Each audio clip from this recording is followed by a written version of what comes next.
بہت سارے ہمارے مسلمان بھائی پریشان ہیں، تنگ دست ہیں، مفلوق الحال ہیں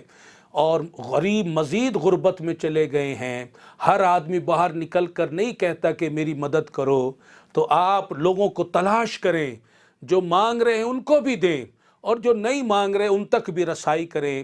اور پھر اب کچھ لاک ڈاؤن میں نرمی کی وجہ سے دکانیں کھل رہی ہیں، تو یکدم دکان کھلنے سے کوئی ایک دم آمدنی نہیں ہو جاتی کہ کوئی مالک دکان، مالک مکان فوراً پریشر ڈالے، اب تمہاری دکان کھل گئی ہے، میرا کرایہ دو، میرا قرضہ دو، میری قسط ادا کرو، میرا یہ معاملہ کرو، مجھے یہ کرو۔ تو اس طرح تو اور پریشانی ہوگی، بلکہ اپنے مسلمان بھائیوں کو مہلت دو، اپنے مسلمان بھائیوں کو مہلت دو کہ ان کا ہاتھ کشادہ ہو جائے، آمدنی ہو جائے، اور پھر اگر ہو سکے تو انہیں معاف کر دو، کہ معاف کرنے کا بھی بڑا ثواب ہے، مہلت دینے کا بھی بڑا ثواب ہے۔ حصول برکت کے لیے میں 2-3 حدیث پاک آپ کے گوشے گزار کر دیتا ہوں کہ رسول اللہ صلی اللہ علیہ وسلم نے ارشاد فرمایا کہ جو چاہے اسے اللہ تعالی روز قیامت کی تکلیف سے نجات دے۔ جو چاہتا ہے نا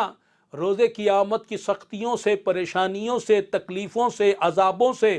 محفوظ رہے، مامون رہے، نجات پا جائے، تو اسے چاہیے کہ کسی تنگ دست کو مہلت دے دے یا معافی دے دے۔ سبحان اللہ۔ دوسری حدیث پاک میرے آقا صلی اللہ علیہ وسلم نے ارشاد فرمایا، جو تنگ دست کو مہلت دے یا معافی دے دے تو اللہ تعالی روز قیامت اس کو تکلیفوں سے نجات عطا فرما دے گا۔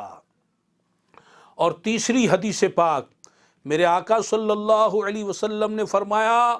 جو کسی تنگ دست کو مہلت دے یا معافی عطا کر دے تو روز قیامت اللہ تعالی اسے اپنے سائے میں جگہ عطا فرمائے گا۔ اور جو اللہ کا سایہ ہے وہ در حقیقت تو ذات نبی ہے، نبی کا سایہ ہے،